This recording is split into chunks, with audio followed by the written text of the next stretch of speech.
প্রাকৃতিক দুর্যোগ যেন ধ্বংসলীলার সর্বোচ্চ রূপ দেখাচ্ছে পৃথিবীকে। একের পর এক ভূমিকম্প, ভূমিধস, বন্যার মতো ভয়াবহ দুর্যোগে জনজীবন সম্পূর্ণভাবে বিপর্যস্ত। গত 2 দশকের মধ্যে আফগানিস্তানে সবচেয়ে মারাত্মক ভূমিকম্প সংঘটিত হয়েছে। শক্তিশালী এ ভূমিকম্পে মৃতের সংখ্যা ইতিমধ্যেই 2000 ছাড়িয়েছে। আহত হয়েছে প্রায় 9000-এর বেশি মানুষ।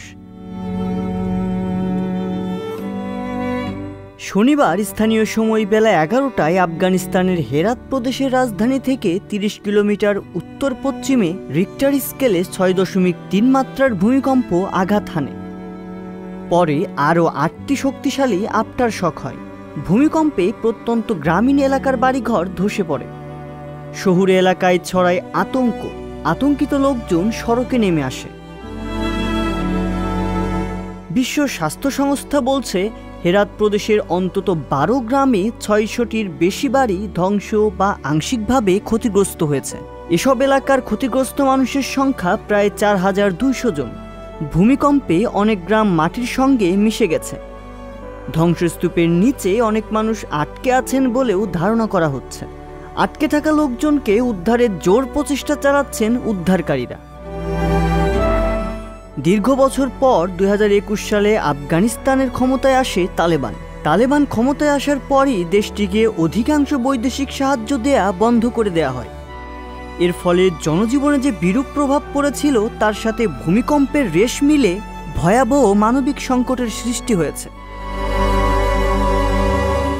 এর আগে 2022 সালের জুনে পূর্ব আফগানিস্তানের একটি দুর্গম পার্বত্য অঞ্চলে শক্তিশালী ভূমিকম্প আঘাত হানে, যার ফলে পাথর এবং কাদা ইটের ঘরগুলো সমতলে মিশে যায়।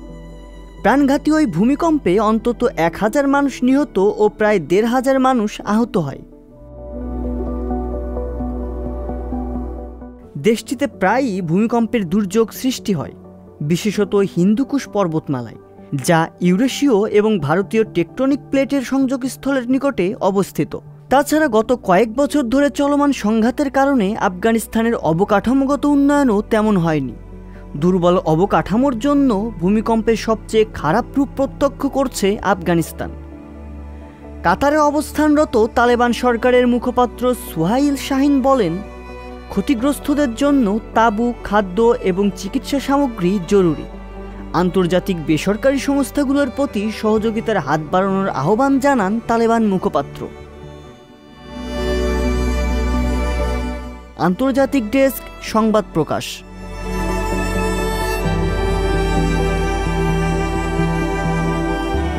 সংবাদ, ফিচার ও অনুষ্ঠানের জন্য ভিজিট করুন সংবাদ প্রকাশের ওয়েবসাইট এবং যুক্ত থাকুন ফেসবুক পেজ ও ইউটিউব চ্যানেলের সঙ্গে।